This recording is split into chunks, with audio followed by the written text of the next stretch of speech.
Po, shqetëson. Cila nga llojet e zhurmave më Po, shumë? gjitha, makinave, bizneseve.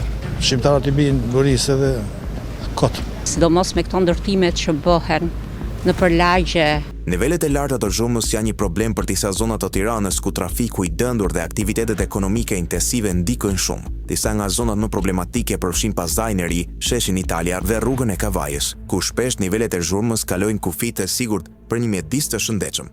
Kjo është nga gjetjet kryesore në raportin vjetor Cilësia e ajrit dhe ndotja akustike të organizatës Koplan, i financuar nga qeveria suedeze. Për monitorimin e ndotjes akustike janë përdorur 13 stacione matse në unazën e vogël të Tiranës gjatë periudhës gusht-dhjetor 2024, duke përfshirë 3 sezonet: verën, vjeshtën dhe dimrin. Përveç zonave kryesore, matit janë kryer dhe në vendodje të tjera si kryqëzimi 21 dhjetorit, Zogu Zi, Sheshi Skënderbej, Piramida dhe shkolla Mihal Grameno. Matit janë realizuar në 6 raunde të ndryshme dhe kanë shfaqur variacione të rezultateve të nivelit të zhurmës. Për shembull, në raundin e parë Sheshi Italia ka rezultuar si zona më e zhurmshme, ndërsa në raundin e dytë Pasdaji i Ri dhe Treni ishin zonat më problematike.